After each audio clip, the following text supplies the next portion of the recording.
Riding the crest of hard rock with gothic flair, Evanescence became breakout stars in 2003 with their debut album Fallen. Frontwoman Amy Lee's bold voice and personal lyrics made songs like Bring Me to Life instant classics, paving the way to 2 Grammy wins at the time and the record going 7 times platinum. This year, the band put out their 5th studio album, The Bitter Truth, and is touring in the fall.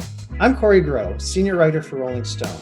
But back in 2003, I was sort of a roadie on Evanescence's first big American tour. For the Rolling Stone interview, I spoke with Amy Lee about that tour and how her approaches to songwriting and performing had changed since then. So just talking about that journey and getting to this point, obviously you put out The Bitter Truth. And when I was listening to The Bitter Truth, I can hear what you're talking about, how it is a little bit more complex musically. There's a greater depth of sound there. That's obviously maturing as a songwriter, maturing as an artist, maturing as a musician. How did making a record like that differ from something like Fallen, or like, obviously, there's many albums in between that too. Like how did and this is also, I think, your first album of new music in maybe 10 years. It So is. how, Yeah.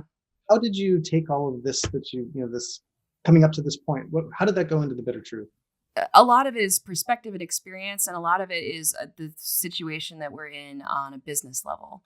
We are surrounded by people that fully support us and care and are fans of the band, and that's not the way it's always been.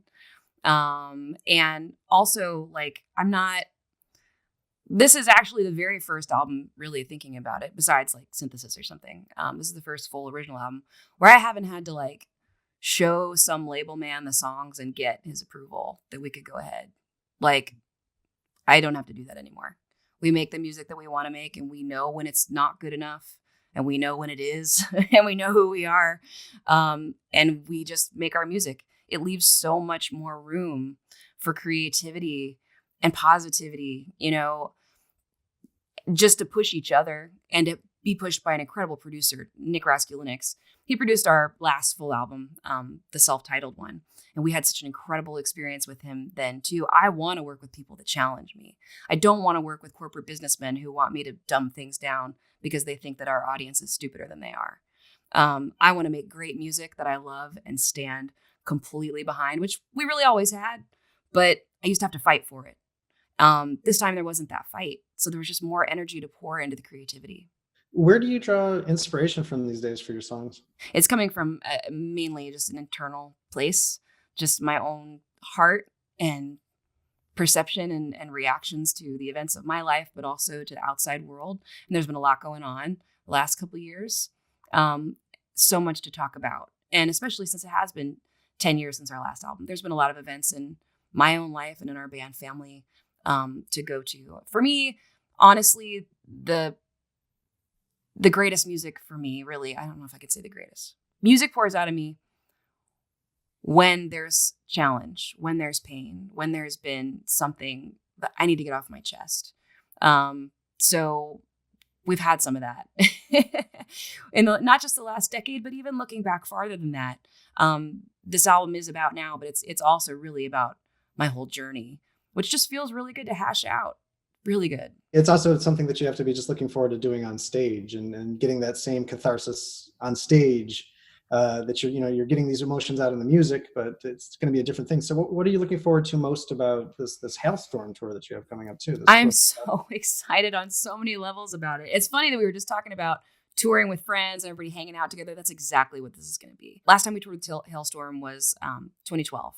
Mm-hmm. And that was another tour where everybody was friends, all the crew, both bands, just having fun, cornhole competitions and hanging out, listening to music too loud after the show. I hope that it can be that way. It was like that before, and we love all those guys. Like it definitely makes a difference just having fun with the people that you're with, and we have a lot of fun with them. But I'm looking forward to that element, the hangout element, knowing everybody. That's super awesome. But also just being able to reconnect with fans and to go on stage and have all this new music after so long. Like we have a big enough catalog without it that we're able to kind of change up our set to a degree like before. And we have been touring quite a bit over the past 6 years before pandemic stuff.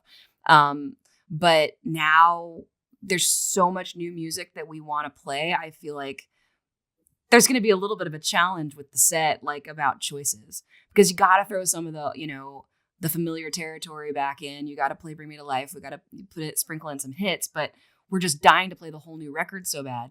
I don't think this is the right tour for it, but at some point I want to just like do a show that's just the full album start to finish. There's obviously a lot that you're hopeful for. You have this tour coming up, you have the new record out, but what else is giving you hope for the rest of this year? Oh, my son just brings me a lot of happiness. Truly is the greatest thing I've ever been a part of creating in the world. I'm excited to go back on the road. He's excited to go back on the road. It's going to be trickier now than it used to be because, you know, he'll be a first grader. So we'll have to kind of juggle like when he can come and when it's better for him not to. And that's going to be hard. But when he can, he asks about it all the time. Like we've been working on this live stream and practicing and stuff. So he sees, you know, glimpses of us doing our thing. And he's like, when do we go on tour? Because every time we've gotten together to do a rehearsal like this, it's always followed by, cool, then you get on the bus. And this time, not happening. So that's actually really depressing.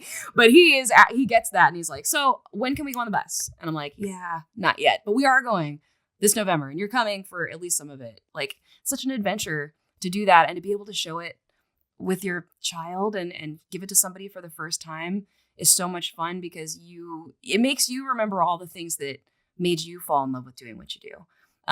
The light show, you know, his eyes are just huge watching the crazy projections and light show, just like, and the music and the fans. And then also like he's a kid, so he gets up real early before me.